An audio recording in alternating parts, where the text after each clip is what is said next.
Hi, everybody. I want to thank you for coming to our site at Mature Musicians Group. And we have with us Chris Jones from the Chris Jones Band tonight.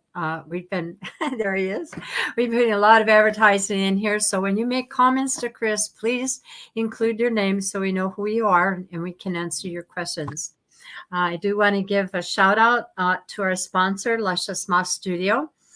Chad Chris specializes at Luscious Moss in drum and guitar recordings.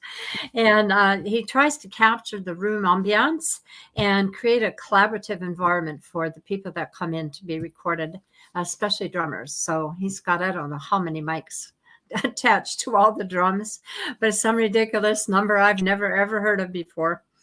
So moving right along, thank you, Chad, for being our sponsor. One of the things that you were showing me before we went live tonight was a guitar. You said that started everything off. Is that correct, Chris? Yeah, it's the one that's hanging right behind me here by the CJB. Now let's bring a little closer so they can see that you've got birds on yours too. Yeah, I saw yours and I was like, you're going to like this one. Yeah, I do. So I never did learn what it was. What is it? This is an Ensenada 12-string. That's the Ensenada. headstock. Where's it made? Believe it or not, this is kind of funny. You're going to love this. My mom bought this in a Montgomery Ward catalog and ordered it online. Gosh. Went and picked it up. It just so happens this guitar plays like a dream. It always has played like a dream. And it sounds excellent. I don't keep the strings taut on it because I don't like to mess with the bridge when I'm not using it. But for a long time, this was my father's guitar that my mom bought for him when I was born. So when I was around 6 or so, I was singing in the car seats. Mom said I was always humming every song that you could possibly think of, even when I couldn't talk. And then I saw this guitar. I was always sitting in the corner, and I'm always fussing with it and trying to grab it. And Dad's like, no. And I just wanted it so bad. And every time he played it, I would sit and be mesmerized by the sound of a 12-string guitar. I thought that was the coolest thing I've ever heard in my life. So this is the guitar that started everything, which I have a guitar, or I have a song started, but it hasn't gone very far yet. Is this guitar right here is that theme for that song. For which song? I'm sorry. I just got a message here. So the song is going to probably called the guitar that started it all, or started it all, maybe. I don't know. Cool. Works in progress, All right. So we do have a user here that didn't identify themselves, but they're saying, hello, Chris and Joy. Bill. It looks like Cantion, Cantion. So okay. How's it going? Hi back to you. So in the beginning, when you first, obviously you saw your dad's guitar.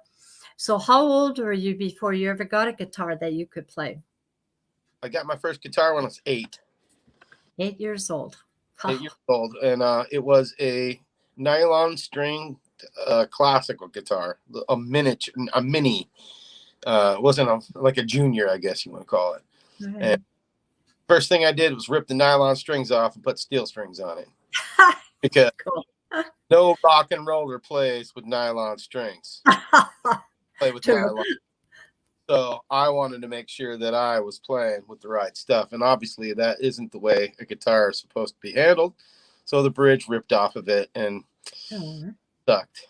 And so I had to get another guitar right away. But I had the guitar for at least 6 months. And in that 6 months, I wrote 5 or 6 songs.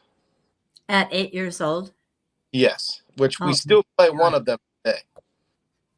Wow. That's amazing. That's 8 years old writing songs. Do you remember any of those songs? Oh, yeah. Yeah. One of them was called Funky Kind of Love, and it's been on a couple albums, and our band plays it regularly Wow. when we go play out live, and it's still a hit. I mean, it didn't sound like that when I was 8. You know what I mean? Yeah. That particular song has been through 20 bands, maybe. I can't be precise. I have no idea, but probably around 20 bands. And each one of the bands has had their own little flair or hook on the song. So now we have our own little flair and hook on the song. So it's pretty cool. Well, you have to tell me when you release the album so that I can hear this. I have to admit, I have never heard you in real life, so I didn't even know that you existed. And I'm glad you're here with us tonight. Tell us a story. Well, I'm glad you too. Thanks for having me. You're welcome. And so at 8 years old, you started writing songs, which is phenomenal. But I do know another musician who did that as well. So I guess it's not unheard of. But what kind of song was it? Is it rock? Is it country? Is it rap? What is it? It's kind of a I just kind of play it, you know. Okay.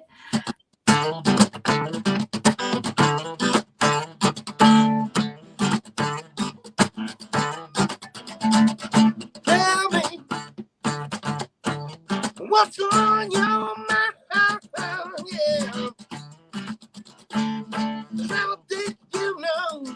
I think God is just too damn kind. I was blessed by him because he gave me you. And you were blessed by him because he gave you me. Oh, all I got to say is it's funky. Just a funky kind of love. Yeah, just a funky kind of love. I won't play the whole thing, but that's kind of how the That's cool. Thank you. I like that. All right. So, moving right along, other than what kind of music did your father play? So, Dad played a lot of the oldies, you know. Country? Yeah. Well, no, like oldies rock and roll. Okay. Yeah. When the good stuff is out there. Yeah. So I liked a lot of the let's see here. I can't. I don't even know half of them anymore. I just know I could play along. You have 4 chords. Your C, A minor, F, and G. You know, all day long. So he would play.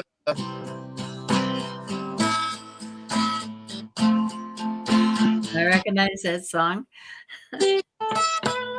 And I would hit the clock.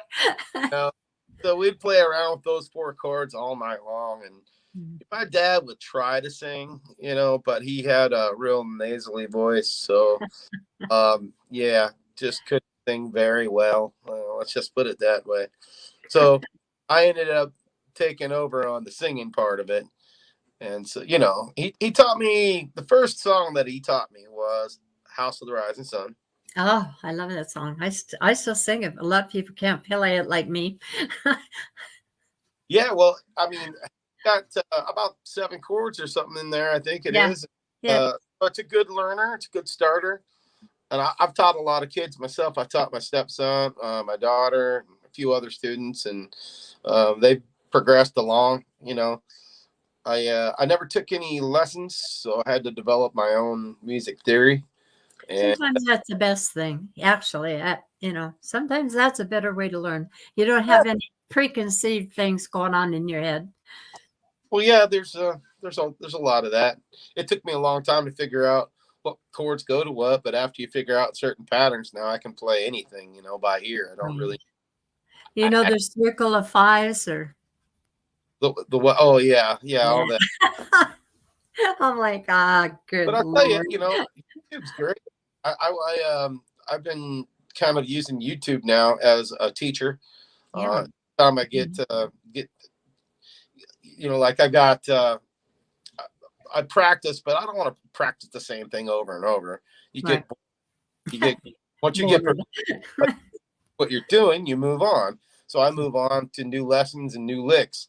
And it seems like almost every time I get on there and learn a new little lick or a new little lead or a new chord or something, I'll like, oh, I've got a use for you. You know, a songwriting bulb comes on and there it is. So the last 2 or 3 times I've signed on to YouTube. So I think it's great, you know, as a musician, great tool. So when you were, I used to sew a lot, not trying to train myself not to do that, but it just always there. So forgive me. Um, when when you were, yeah, obviously your father had made a big impression on you. Were there any other artists at the time that, I don't know your age and that's irrelevant, but was there any artists, particular artists that inspired you along the way other than your dad? I mean, obviously he's number one. Well, I was born in 74, so I'm 47. I'm the youngest of 4 brothers, and Wow. grew up with my half brother and then my other 2 half brothers. I didn't really grow up in the same household. We just saw each other holidays, stuff like that over at my dad's. So it's kind of weird how my family is, but so I got some of my musical influence from my dad because he gave me the guitar and I saw his guitar. But Right. most of the other influence I had because my next oldest brother was 4 years older than me. The next one was 6 years older, and then 7 years older. Wow. So I had older taste in music than I did.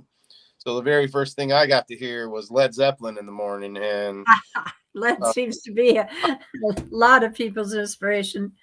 yeah. So I've got a lot of 80s hair metal, a lot of rock influence in my music, plus oldies, you know, because of dad. Right.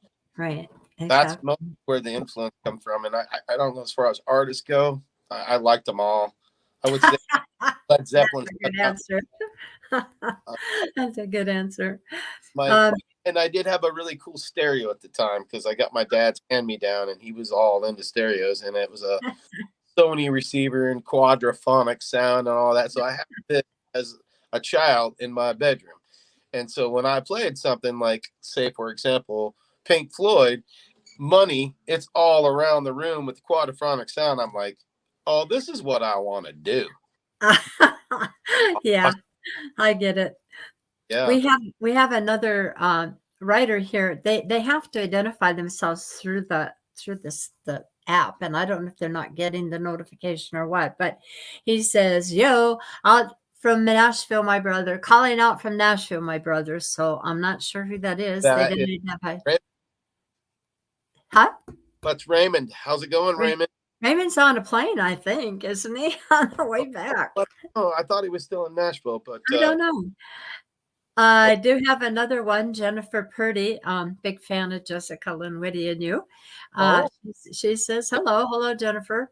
And somebody unidentified in Sarah here said, who is Pink Floyd? Never heard of him. yeah. Which one's Pink? What?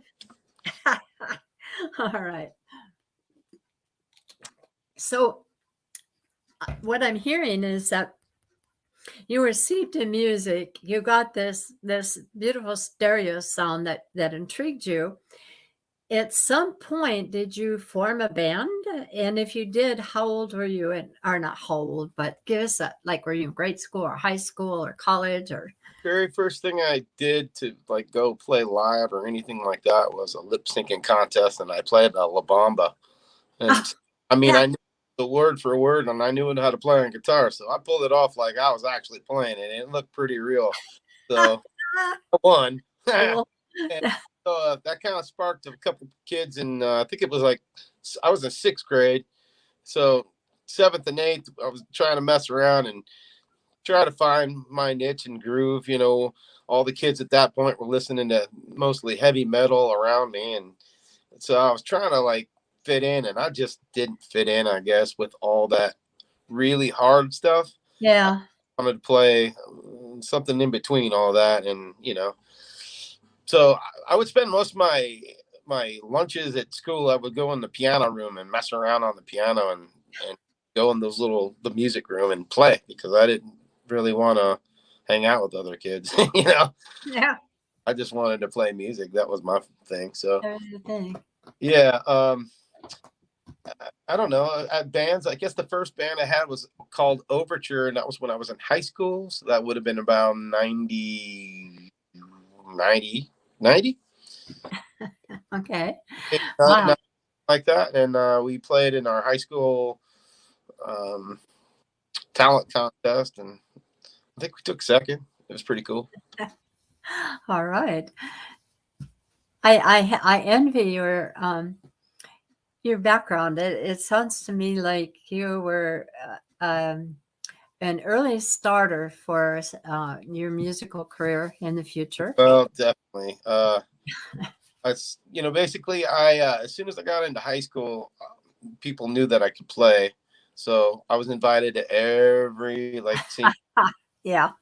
But it was, don't forget your guitar, Yeah. and that's when I didn't know a lot of full songs. I only knew like riffs, and I knew a bunch of riffs, and I could BS my way through the night and Oh, figure out songs. But that's when I actually knew that I had to start learning full songs. So I started putting a list of songs together, and thank God I've kind of kept that list tallying up. And I just finished off the other day putting a Amazon Music playlist together of 1,700 songs. oh, that's what you know and play? Cover songs that I used to know. Yeah. Oh my gosh. I don't currently play all those because we're doing original stuff now, but Right. I Yeah. put all those songs together, and I've been listening to it a lot lately just to re-familiarize myself with the songs that I haven't listened to. Right. Right. I'm like, thank God for Amazon Music. Do you put your stuff on? I think you do. Put it on YouTube as well. Beth, my wife, is so awesome about keeping that stuff updated. Yeah. Amazing. That's her middle name. Well, I got a kind of a long message here. I'm not sure who it's from. I don't think they've named themselves, but I'm going to take a moment here. Jennifer Purdy says, "Holy crap, 1,700." My thoughts exactly, Jennifer. And the other user is saying Chris was never really good with the girls. Oh my goodness. And that's why he picked up the kazoo. And then it made his lips feel funny. So he tried playing the tambourine. And of course, he had no rhythm. So he had to take a break, a hiatus, if you will. And that's when the guitar found him, a little guitar named Julie. They made such a good couple and made such beautiful music together. And so the story goes. Do you know who that is, Chris? Yeah. Only one man. Only one man. There's only one man. Who would dare give me the raspberry? Sorry. Mr. Raymond. I know it's you, mister. So I'm going to make t-shirts that says, I know Raymond Hayden. Oh, is that who that is? There. Oh, But I'm going to point him out right now. Yeah. Raymond Hayden was my first interviewee when I first started this, and of course, for those of you who know Raymond, you know that his wife is Jessica Lynne Witty, and that is who Chris has been writing music with and singing with. And I think they either went to Nashville together, or did you meet in Nashville? How did that happen? Met here. So I'll just go briefly over Jessica and I's how we met. Okay. We actually did a second chance virtual dog show benefit for Rumors, Lou Jack Promotions. We did that for and we had to do this virtual because it was COVID, and so I played, I think, before her, and then she played after me on the virtual thing, and I got to hear her sing. I knew of her, but I didn't. Right. And so I got to hear her, and I started singing along with her on the podcast. I'm like, dang, we kind of sound pretty good together, Raymond and I had just barely been friends, before that. I mean, we'd met a while, but we hadn't connected very much. And so I went and had a breakfast with Raymond, and he's like, yeah. I said, your wife is awesome. She's cool. I just heard her on the thing, and he goes, well, let's come, let's have a meeting. Let's get together, So we all got together, and um, we instantly kind of knew that it was going to be good. I think because she's a pro, and I think she knows I'm a pro, or at least I try to be. And, I have a ton of ideas that for songwriting that just kind of fits her repertoire. I'm not really country. I'm a whole lot rock and roll, but she's country, but she's a little bit rock and roll too. So it really works out, and try to pick out songs for each other and together. And she's come up with some great ones for us to sing. So it's Wonderful. our solo show is going to be fire. It already was. And that's without any practice, mind you. So going back to the first time that we met, we got together and we practiced our songs that we took to Nashville twice, Wow. maybe three. Just like that. And Beth is telling me 3, but I don't remember 3. Let's just say, for the sake of we got together and we went through them like 3 times, maybe, and then we took to Nashville and recorded them. Oh my gosh! Oh my gosh! Me, that was kind of crazy because Redneck Highway was a song I had a while back, and I tried to play it with my band, and it didn't really work out. So it was kind of put last in my catalog. Yeah. Side, if you will.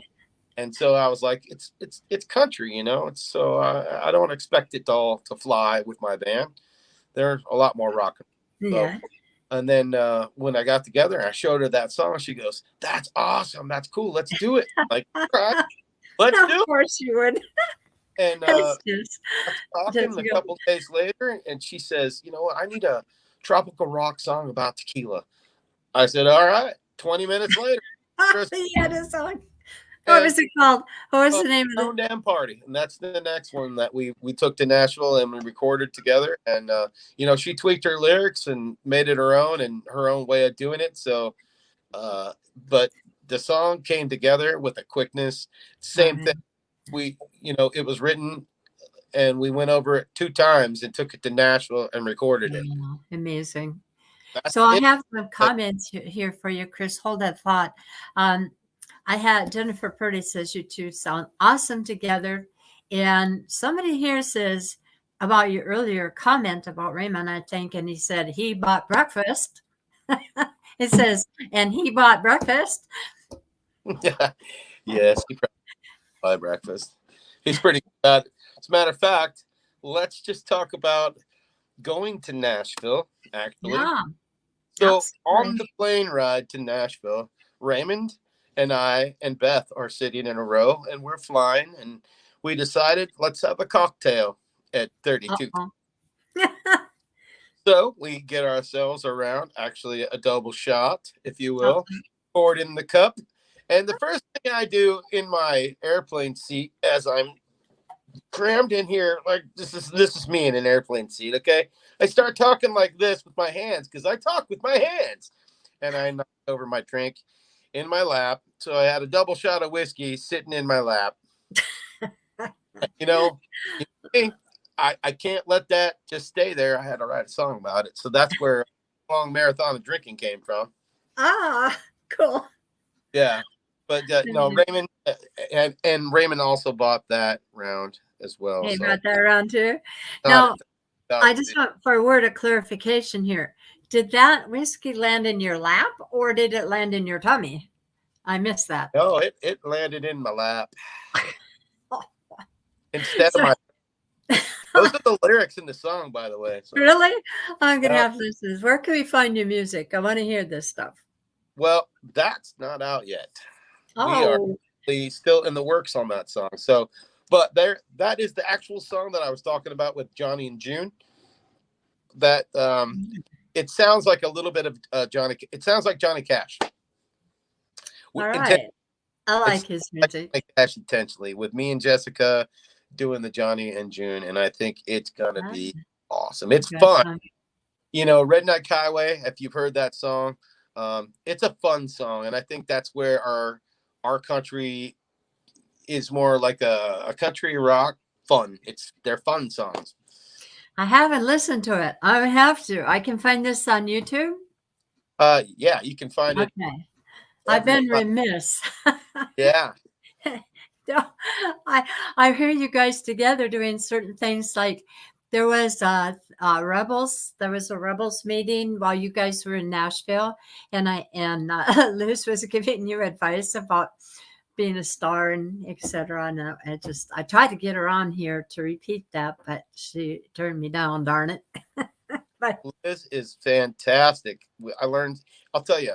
So between going to Nashville and all the things that I learned from the studio musicians, the people that were there singing, mm-hmm. writing rounds, our performances that Jessica and I did while we were there, Right.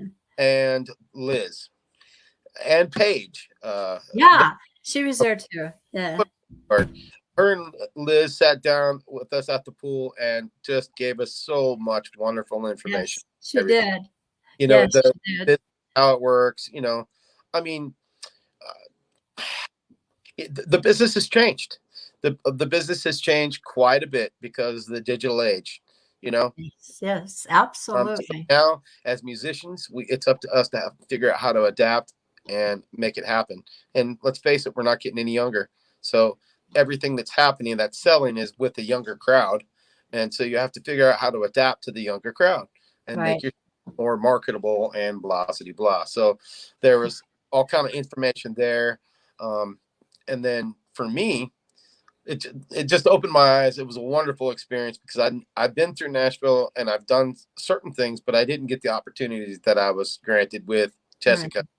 And so we get to do writers rounds. I got to watch them. Got to be a part of a few shows with Jessica. She shared the stage with me, and I thought it was so awesome because um, it was just cool. It was a great experience to get up Yes. on stage with her. Um, Yeah, once you run into Jessica and Raymond, nothing's ever the same. And I got to see Raymond play up there as well too. He did an awesome job. I got to see him play Who? solo. Who is that? Sorry. Raymond, The what? Raymond. It was Oh, Raymond. Yeah, isn't he wonderful? yeah. And he got up on did a writers round as well, and so that was Yes. pretty cool. But Yeah. the ideas that I got from all the different writers, their their perspective on writing, if you will, their um, I don't know. I wrote down little ideas. I wrote on my phone. I wrote probably 100 different little Yeah. things. I know what it means because That's right. how that writer made me feel or whatever it was. But Right. if you've never been, you have to go, and it'll open your eyes because that's what they do for a living day and night. They write songs and it's clever. They're not just Yeah. whatever. It's all been done before. These three chords been done before. They're clever. Just Yeah. write the chords in a different pattern, and they Yeah. throw a little twist on it somehow, where it's like, what, you Right. know? And Yeah. that was what intrigued me a lot. Was listening to all that. Right. Yeah, I'm struggling. So yeah, I'm trying to figure out how to write both a country and a rock song. I don't know how that's going to fly, but we do have somebody on here saying, "Bravo, Joanne Lingerie, for shining a spotlight on artists." So obviously they're enjoying you, Chris, and it says it makes you number one in my book. I would. They're gonna shine a spotlight on me. What? Huh? Huh? Huh? Oh, I'm just kidding. Did I lost you? I'm in the show still. Maybe it's just me and Joey's taking a break. I don't know. But if it's just me, I'm talking to you live now. Or maybe it's just Memorex. I don't know. Anyways, I hope I didn't get cut off or she didn't get cut off. I'm sorry, Chris. I just had a power outage here, and it knocked me off. I missed whatever you might have said here. That's okay. I was trying to host the show because you weren't here. I'm like, what's going on? She's not. She got knocked off. Okay. Well, I'm sure she'll be back shortly. Power outages suck, but I'm here and we're doing this thing. So let's talk. I can't see the chats. Let me see if I can see the chats. Any comments? Oh, here we are. Let's I hear you and I see you, Chris. Okay, cool. Yeah, so Joy, I was talking about songwriting, and as far as that goes, I'm back. Oh, there you are. Okay, now can I get a recap what you were talking about while I was gone? I just went into songwriting because I didn't know. Okay. I was saying that you were playing with power over there. You gotta stop playing with the power. No, in songwriting, we're wanting to write a country rock. Yeah. Let's talk about songwriting. There are so many people ask me, how do you write a song? What is your thing? And I have no set way of writing a song. I guess it comes to me, and when it comes to me, it hits me like a bat in the back of the head. Yeah. And sometimes it doesn't. I have to play around with it. I have to experiment it. When I start the song, it doesn't sound anything like when I finish the song. Right. And you just have to play what you feel.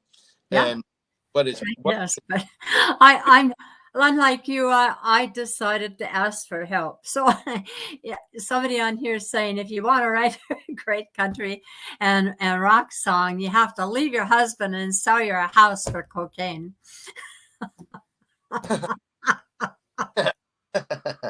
Yeah.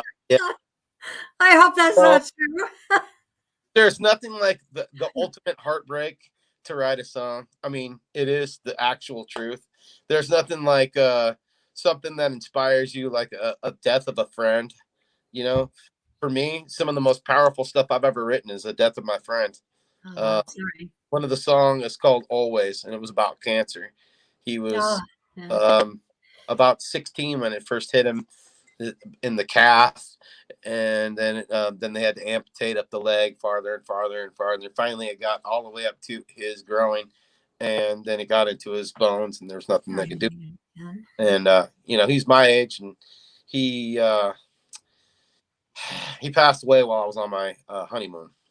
Oh, I'm sorry.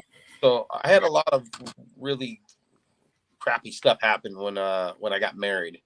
My dad passed away the day of my wedding. The day after my wedding, so it was a really tough day because I knew about it, and then we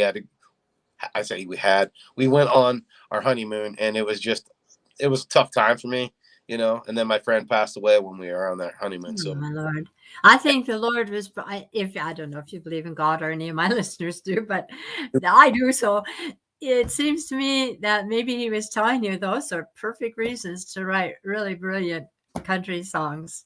Well, that's true. Yeah. I don't. So everything positive. I don't think of songs necessarily in genres when I write them. I don't put them in genres. I don't classify them.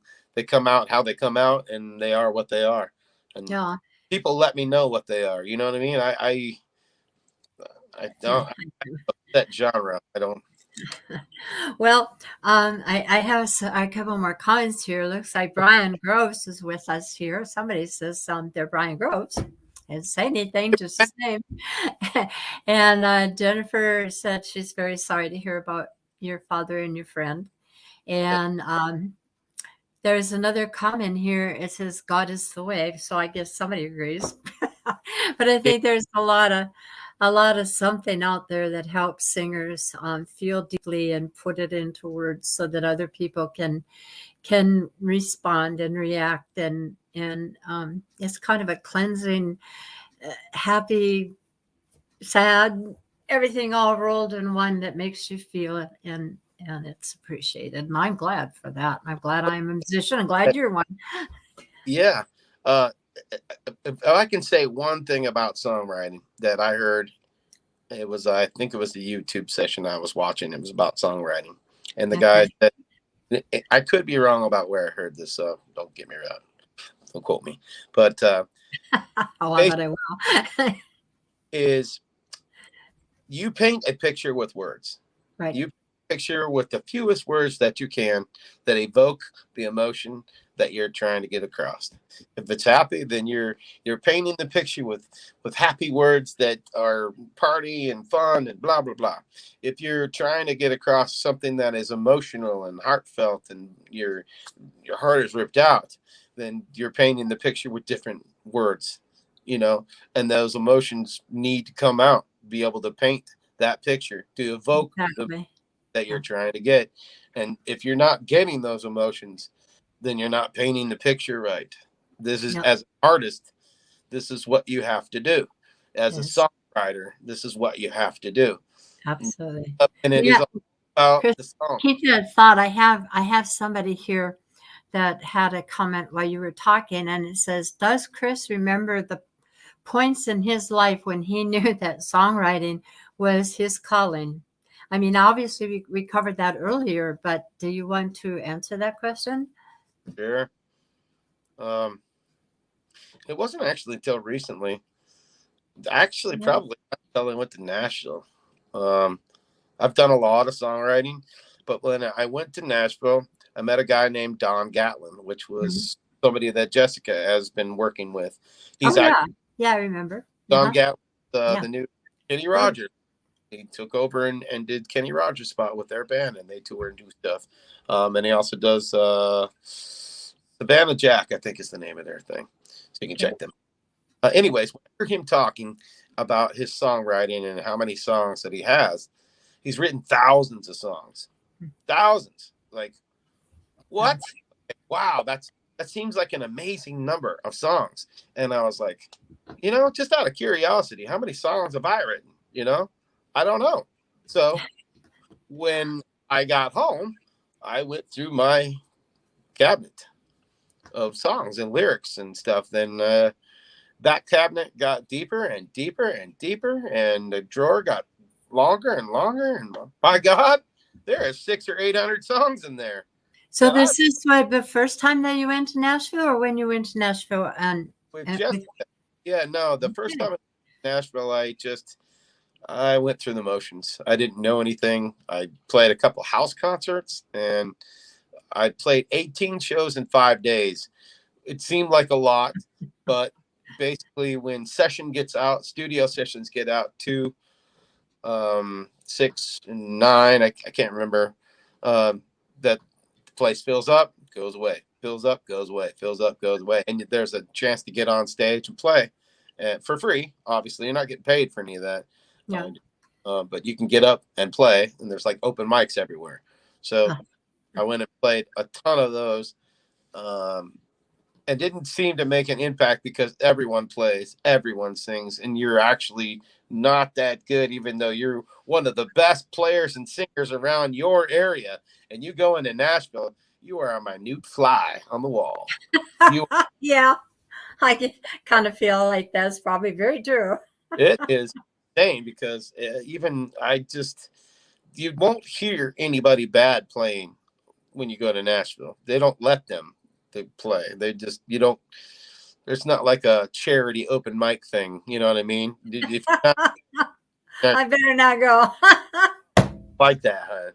Uh, you know, but it's a lot more challenging, and there's a lot more competition, and So is you that learn that? uh, much from you I'm know. sorry, Chris, to interrupt you there, but are you saying that all the songs that you wrote prior to this um, were were on a different plane than what you started or what you were writing in Nashville and what you were learning from Nashville? Um, yes, in a way, I would say that realizing that when that I now I'm an actual songwriter. I'm damn good at it too. And I have to give myself credit for it. Like I just wasn't seeing full potential of songwriting. But now after looking at all that and seeing everything that you can do, I, I, I know I'm a natural born songwriter and that's what I should do. And now I have more of an idea of where it should go for intent and like, yes. Okay. Yes, I don't know. It helped me visualize the outcome of the entire song before I even started, if you will, Interesting. which helps me write the song. Exactly. So our listener said here, unnamed, there ain't no karaoke in Nashville. I don't know if that's the question. Nope. Looks like a statement. You know what is funny is they have trucks with no tops on them, with people hanging off the tops of those school buses singing karaoke and just carrying on. Oh, you're kidding. Parties everywhere going through Nashville with people dancing, and so yeah, there's a lot of fun to be had in that town, though. Yeah. Yeah. So in Nashville, and I've never been in Nashville, never had too much of a desire, never written a song before I met Raymond and Jessica. And, I'm green as green can be. But I decided to record them and to put them on the internet and all the streaming, etc. Hey, can I Yeah, ask a bit? for sure. What made you decide to get into music? Jessica. Yeah. I had a band for 15 years, got cancer, and couldn't be on stage for 4 hours anymore. Okay. He kicked my butt. I kicked my butt. I had a band called Glorious Fever from 2000 to 2015, and they got cancer in 2009, and just chemo and all that other good stuff kicked my butt. So I kind of gave up on music. The band broke up, and I sort of went into a funk. And I went to visit some band members in Arizona, and they brought me back. One played the keyboard and one's a drummer, and they inspired me. So when I came home in 2019 from Arizona, I got back into a volunteer senior band and did a few other things, and had been taking lessons from a local musician who now turned out to be the lead for Jessica's band, apparently. And he told me about Jessica, and that's how I got us started. And I don't know what happened. I'm not even sure which one of the two got me inspired to write a song, but it Lyle, did. I just did. are you getting lessons from Lyle? I was for about 6 months until I decided I need to get more background stuff, and Well, I'm jealous. he's so advanced. Huh? I'm What? jealous. I haven't got to meet him yet. Oh, you haven't? No. Oh my gosh. Yeah, he's got a program during the COVID, which is a good segue into this portion of it. He played on Tuesday nights and Friday nights over a stream. And of course, he kept adding stuff and getting sponsors. And guy's crazy. I mean, he's just crazy good. I just got through seeing him on my birthday, October 6th, at a nice place. Where the heck was that? Oh, I can't remember the town. Local anyway. And yeah, man, kick butt. I mean, he's just gotten so good. It's unbelievable. He's amazing. I know that. I obviously I some of the licks. However, I still haven't been able to catch Jessica's band play yet. Oh, oh I was going here at Puyallup Fair, but then I ended up getting no. COVID. So I was You sick. what? You ended up being what? I ended up getting COVID. Oh. Yeah, my wife and daughter did not get it, but I ended up getting it. So I was down sick for a couple of weeks. So that was crappy. Ah.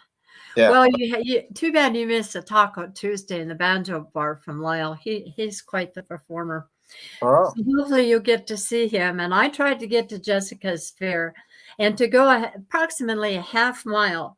It took 2.5 hours. And no matter where we went during that bumper to bumper move, there was no parking. And so I never got to see her at the fair. So I guess, and I've not seen her play with her band other than through streaming. So you and I are in the same boat. Okay. Well, we're gonna change that for you for sure. I hope so. I hope so, Chris. I want to see your band as well. And so during COVID, how did that affect you and your music? I'll be honest with you.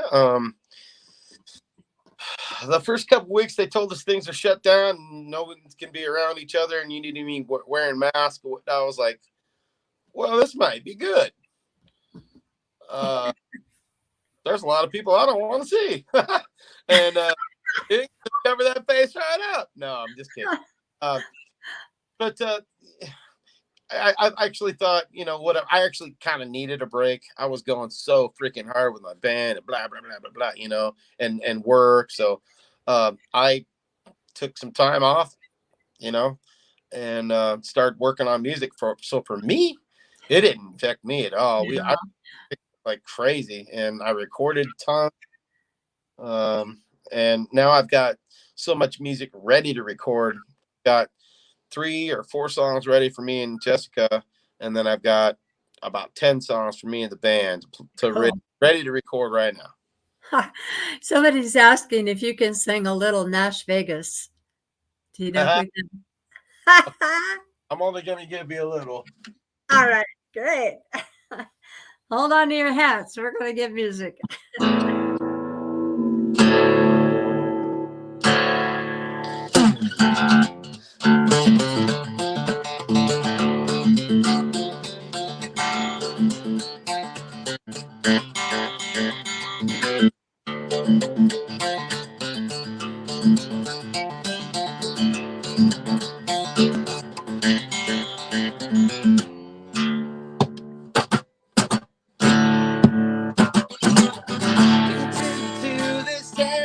It'll make or break you down. That's that pick of that ever live it up. You don't put your heart in it. Buy your way inside, but it seems like a really alright. Las Vegas, it'll make or break us. Good times open, go break us. Gonna game the game for a while. It's your broke a smiles for miles, but your soul, don't let it take you. Las Vegas. Las Vegas. That's cool.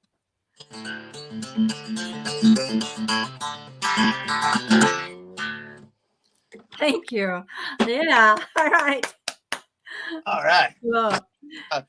So one of the things that I wrote down was basically anything and everything that Jessica said while we were in.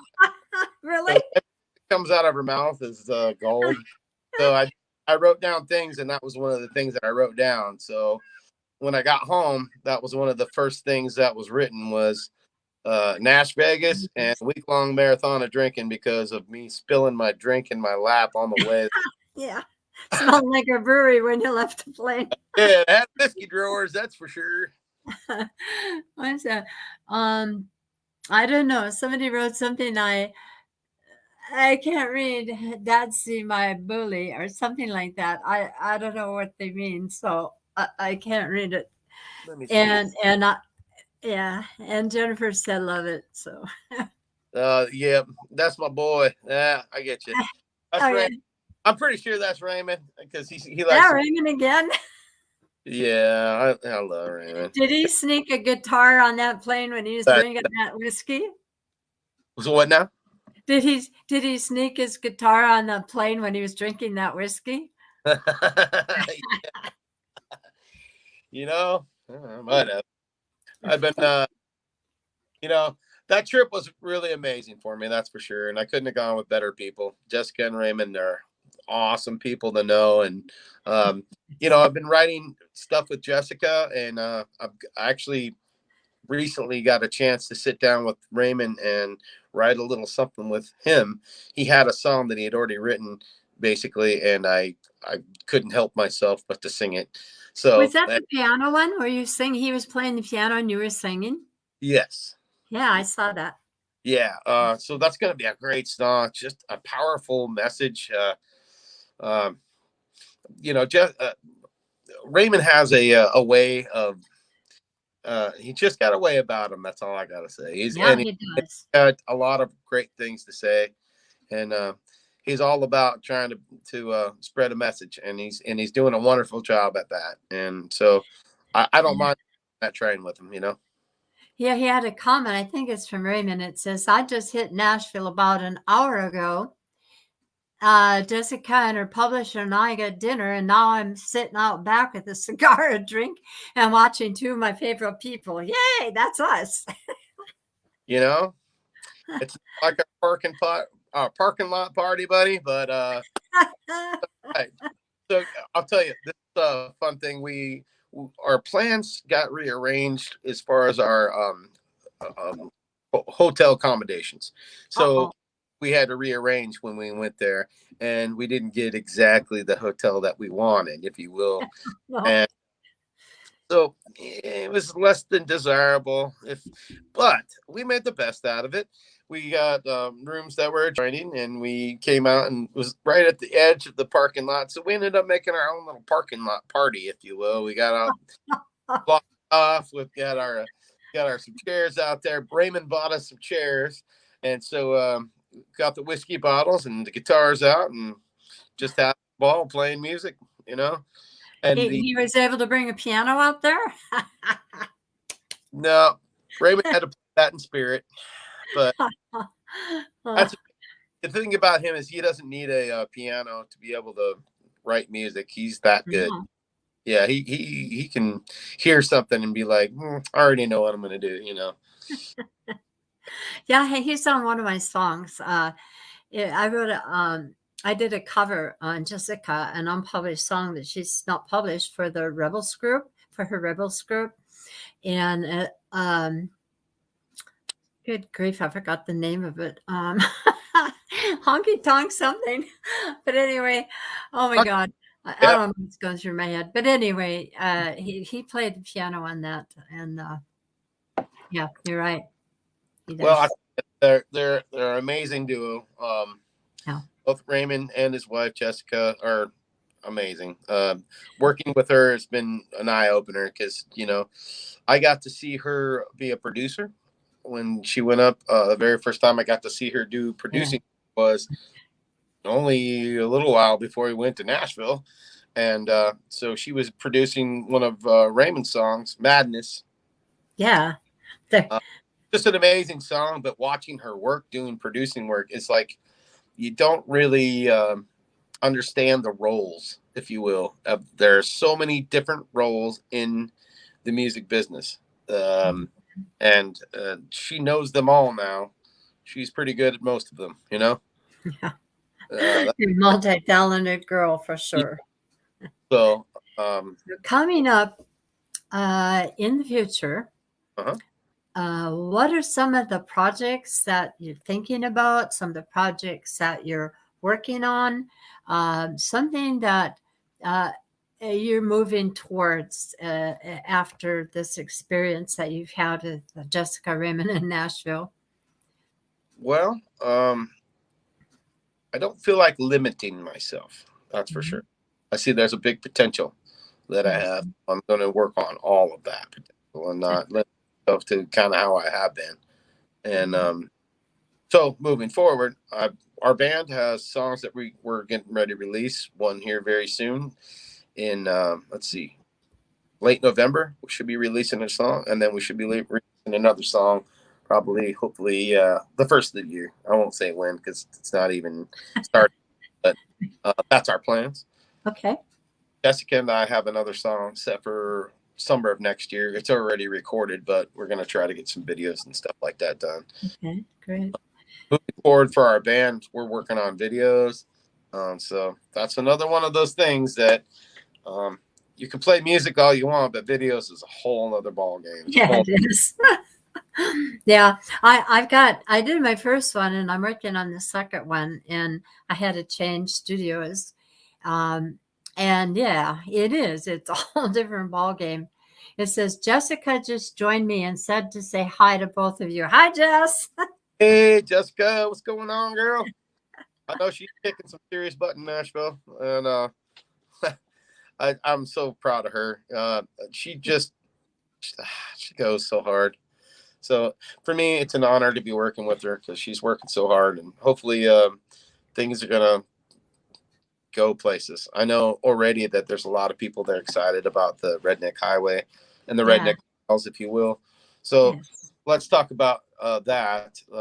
So we have the Redneck Highway song, and the first of I don't know how many, but we already have at least 3 or 4 more written and ready to go. That's going to be the Redneck Files, like the big old X-File stamp. I watch X-Files. I love it. So who knows where it's going to go? It might get funny, creepy. Who knows? I mean, well, I've been writing a song and working on it in the bedroom, and my wife is like, you should put something about the aliens in there or something. I'm like, Yeah. I'm like, okay, all right. Okay, I get this. So I, a little bit. And so who knows? It's just going to be, all of it, I can guarantee is going to be fun. That's what it's about. We're having a lot of fun with it, and we're going to continue to have fun. Jessica and I are playing March. We're playing the Strawberry Festival in Florida for 11 days. That'll be a fun festival. It's a big, it's near Tampa. So it's big. It's a big festival. Her booking agent said she's been working on this one for a few years now.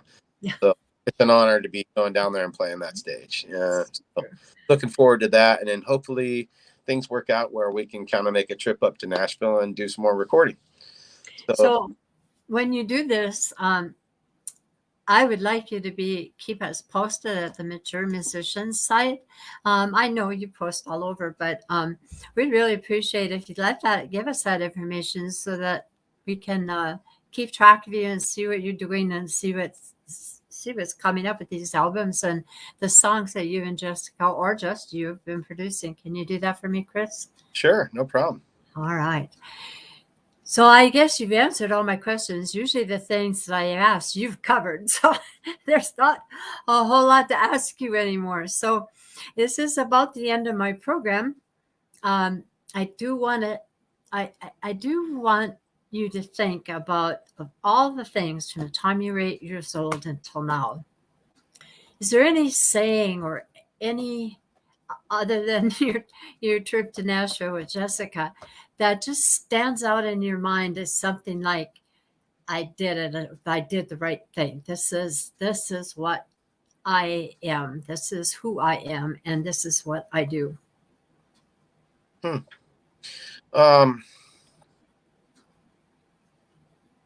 me think about that. Well,